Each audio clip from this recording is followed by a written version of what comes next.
तो मैं AIR 1 के पेपर के बारे में बता रहा था, ठीक है।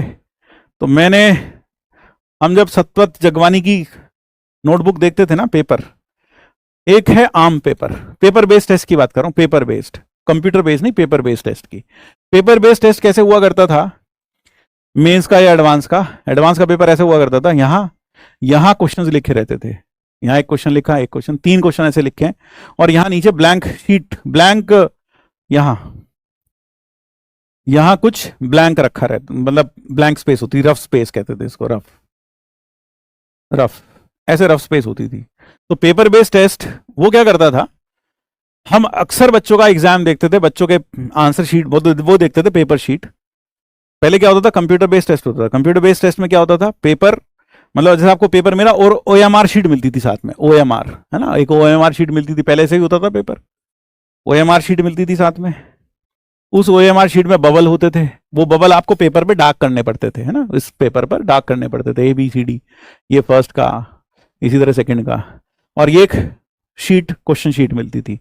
तो वो क्या करते थे, मतलब मैक्सिमम बच्चों का हम पेपर देखते थे जब वो पेपर बाहर लेके आते थे एग्जाम से, तो उन्होंने यहां भी लिख रखा है, यहां भी लिख रखा है, यहां भी लिख रखा है, यहां भी लिख रखा है, यहां भी लिख रखा है, यहां भी लिख रखा है, सब जगह गुचड़ मुचड़ कुछ ना कुछ लिखा हुआ, पूरा पेपर भरा होता था उनका, पेन से पूरा पेपर पे कुछ ना कुछ लिखा होता था, ठीक है, कुछ ना कुछ लिखा होता था।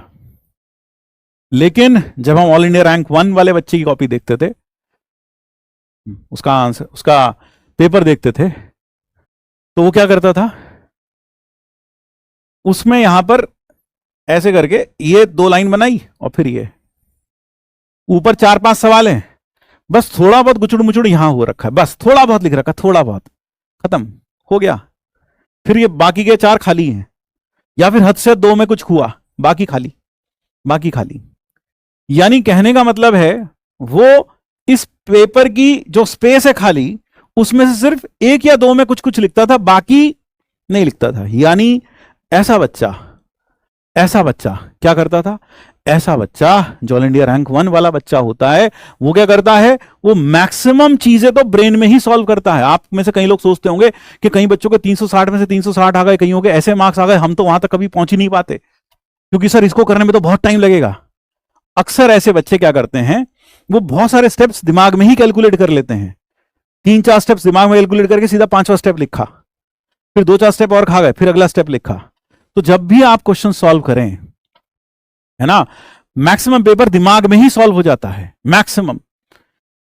आप पेन वहां चलाएं जहां दिमाग की स्लेट पर आपको अगला स्टेप ना दिख रहा हो, उसके बाद लिखना शुरू करें। और हम क्या करते हैं, सवाल आया नहीं, हमने पेन उठाया नहीं, सवाल पढ़ा नहीं, हमने लिखना शुरू किया नहीं, हम ये करना शुरू करते हैं, हम सोचते ही नहीं है। मैं हमेशा से कहता हूं, बहुत सारे टीचर कहते हैं पेन खाली हो जाना चाहिए, 4 रिफिल एक दिन में खत्म हो जाने चाहिए, 10 रिफिल एक दिन खत्म हो जाने चाहिए। मैं थोड़ा उल्टा सोचता हूं, आई डिफर ऑन दैट। मैं कहता हूं एक दिन में बहुत सारे सवाल होने चाहिए आपसे ट्राई, और जितना पेन कम से कम खर्च हो उतना अच्छा है, उतना आप अच्छा पढ़ाई कर रहे हो। पेन तब उठाओ जब जरूरत महसूस हो, बाकी इधर करना शुरू करो, क्योंकि इसकी स्पीड कभी भी ये हाथ और ये पेन मैच नहीं कर सकते, है ना, कभी भी मैच नहीं कर सकते। दे कैन नॉट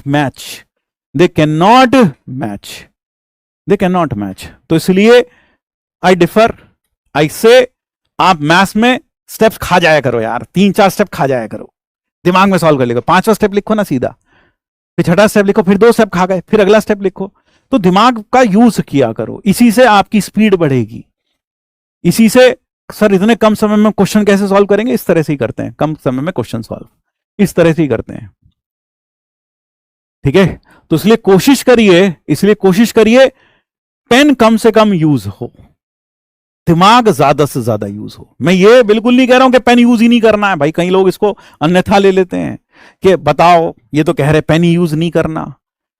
आप जो मैं कहना चाह रहा हूं उसे सही वे में, सही दृष्टिकोण के साथ समझिए, देखने की कोशिश करिए मैं क्या कहना चाह रहा हूं, ठीक है।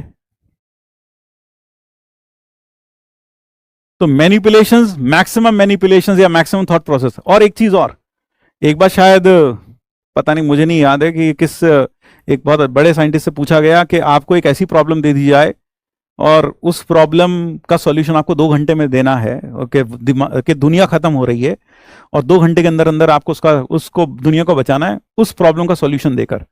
अगर आपने उसका सॉल्यूशन दे दिया तो दुनिया बच जाएगी, नहीं तो नहीं। तो आप क्या करोगे?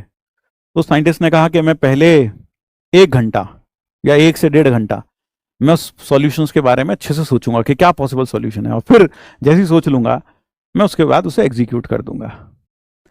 वहीं आम जनता क्या करती है, जैसी प्रॉब्लम आई तुरंत सॉल्यूशन की तरफ बढ़ गए, बिना सोचे समझे लिखना शुरू। तो पहले जैसे ही आपके सामने क्वेश्चन आए उसको देखकर दिमाग में थोड़ी रणनीति बनाए, थोड़ा बनाए कि कैसे करूंगा मैं, ऐसे करूंगा तो ये होगा, ऐसे करूंगा तो ये होगा। इतना मेंटल एक्सरसाइज करें, एकदम पेन ना उठाएं, थोड़ा मेंटल एक्सरसाइज करें, थोड़ा सोचें कि सवाल को किस दिशा से या किस तरह से मैं सॉल्व कर अप्रोच करूं ताकि ये सवाल बन जाए। ठीक है? हाँ, अल्बर्ट आइंस्टाइन, बिल्कुल। तो दिमाग में नहीं होता तो दिमाग में, मैं ये नहीं कह रहा सारे दिमाग में बनाओ, थोड़ा थोड़ा शुरू करो दिमाग का यूज करना, थोड़ा थोड़ा, इतना इतना सा। जहां तू हर लाइन हर थॉट पे पेन उठा लेता था, वहां 1-2 थॉट अब दिमाग में करना शुरू करो, धीरे धीरे करके उसको एक्सरसाइज करो, धीरे धीरे करके उसका यूज करना शुरू करो। ठीक है? तो सिली मिस्टेक्स हो जाती हैं, बिल्कुल होंगी, यही तो ट्रेनिंग होगी दिमाग की, यही तो इसका आपका नया स्किल डेवलप होगा। तो आप धीरे धीरे करके एक नया स्किल स्टेप डेवलप करिए, दिमाग का यूज करिए। ठीक है? क्या कह रहा है सब, मेरे पापा भी आईआईटीएन है, वो भी यही कहते हैं। अच्छा।